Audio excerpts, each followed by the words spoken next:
Kimmy Chedel lost her husband, Frank Doyle, that day, while Zoe Doyle, of course, lost her father. The two of them joining us right now in Montreal. So, Kimmy, Zoe, thank you for being with us today.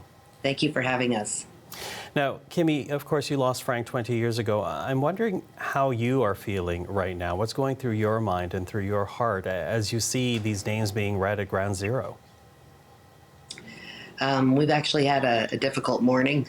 This anniversary is always very tough, but I feel like this year's, probably a little bit more challenging.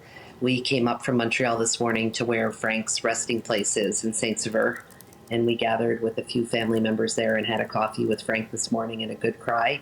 And then we came home to our cottage where we are right now, and it was really important to hear Frank's name read at the memorial in New York.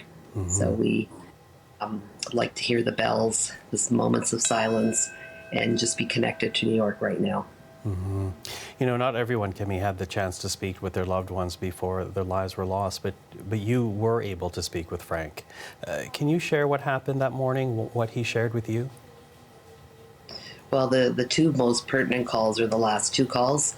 The first call was when I heard on the radio in my car that the World Trade Center had been struck by a commercial aircraft. So I was able to get home quickly, called Frank.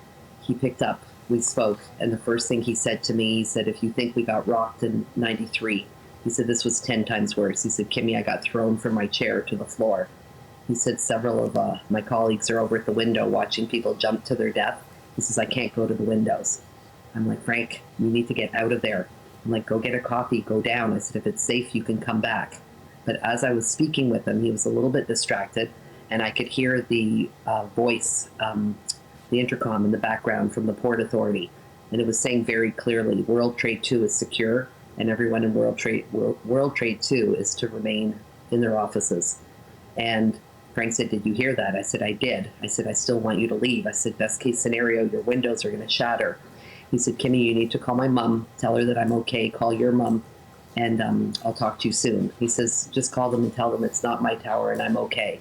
So I hung up the phone, and as I was calling his mom and my mom, I have a girlfriend who called me on call waiting, and she said, Kimmy, are you watching the TV? And I said, no. And she's like, Frank's tower was just hit. And she said, I'm coming over. And she arrived at the house. She lived nearby me in Englewood, New Jersey, and she was with me when Frank made his last call. And he called me at 9:22 a.m. And he said, you need to listen carefully, sweetie. He says, I've gone up to the rooftop and the rooftop doors are locked. He said, there's several of us. We're on the 87th floor and we're trapped, and it's getting difficult to breathe. And I could hear a lot of movement, a lot of commotion. I could hear glass breaking in the background. I assumed it was for a fire extinguisher or something. And Frank said, I know you know this, but I need to tell you. Promise me you tell Zoe and Garrett every day for the rest of their lives how much their papa loves them. He says, but right now I need your help. You need to call 911. You need to tell them that we're trapped on the 87th floor and there's a lot of us here. So he hung up the phone, and that's the last time that we spoke. Thank you for sharing that story. It can't be easy. As you go through those words, Kimmy, I'm wondering if they haunt you these many years later still. This day is like so etched in my spirit and my soul. Like I could remember like it was yesterday.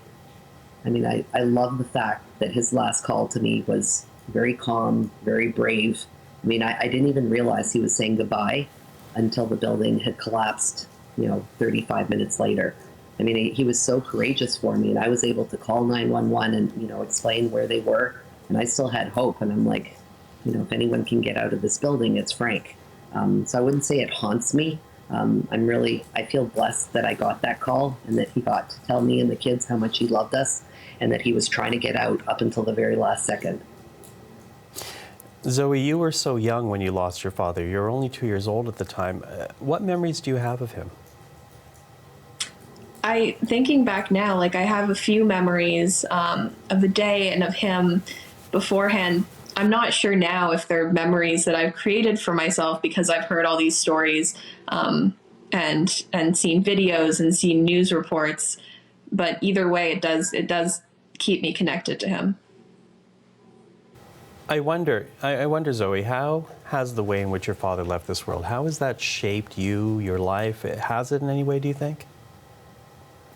I mean, yeah, in many ways. I think from a very young age, my brother and I, you have to be so much more aware of, global issues, global politics, and just something very traumatic to go through at such a young age. But she did a great job of raising us and teaching us about our dad, and that's been so helpful. And Kimmy, what did that involve, keeping Frank's memory alive for your children to make sure that they knew the father they lost at such a young age? Well, I was with my brother, Christian. We were told basically that we had to pick 2 days a year to honor Frank. And when I spoke to my brother, he's like, we need to create a sports team. We need to gather and we need to do cool sporting events that, Frank would do himself and that he'd be proud of us. So we picked 2 days a year and we did a race in New Jersey in the month of May, which we had done together in May of '01. And then 3 weeks before he died, he did a triathlon up in Senegath, north of Montreal. So for years and years, up until 2 years ago, we've been doing the race in New Jersey. We haven't been able to go since COVID has struck because the border was closed. And the Senegath triathlon, for other reasons, stopped existing in 2016. So that's when the team kind of pivoted. We're still doing athletic events. We have a friend today who's doing a half Ironman for us in Colorado. And he messaged me late last night and he said, just want you to know Frank's shirt's going to be out there tomorrow, biking and running and thinking of you guys. But the foundation was created in 2017 when we started raising funds. And I decided that I wanted to take this amazing team and start building schools in Africa. So every year we've traveled with several members of Team Frank and we've gone to South Africa and we're just starting very soon to build our 5th school. And we're hoping to build 30 schools, but we built 4 in the first 4 years. So we're pretty excited about that. Oh, that's a wonderful way to keep Frank's memory alive. Zoe, I don't know if you take time to pray. I don't know if you ever speak to your father in your silent moments, but what do you hope he knows about your life right now? I hope he's proud of us. I hope he's proud of the legacy we've created for him. Yeah. Zoe graduated from university. She actually walked last Sunday in North Carolina. She graduated in May, but because of COVID and the borders being closed, she had the option to actually get her diploma on Sunday. And I was sitting there under these oak trees in North Carolina looking up at the blue, blue sky. And I'm like, Frank Doyle, you better be here. And you have to be so proud of this girl, because to think she was 2, now she's 22. She just got her undergraduate degree. She graduated with high honors. Like it was another tough milestone, but at the same time, I know he's got to be so proud of Zoe and Garrett. That's what I was going to ask you about, Kimmy, about what Frank would think of his kids today. And as you say, proud. But what do you hope your children will always remember about their father? Oh, just what an amazing human being he was. I mean, he had a great sense of humor. He had incredible work ethic.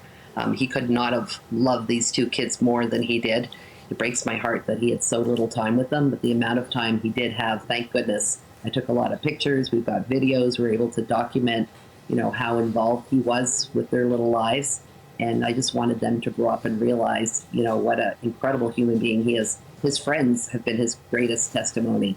People who've known him since he was little, who shared, a college dorm with him, have shared so many stories with Zoe and Garrett about how funny, how smart, how kind, how ambitious, how just, who Frank Doyle was. And for me, creating this team and surrounding Zoe and Garrett with so much love and so much of Frank's spirit, it's just been a really healing experience and just very fulfilling.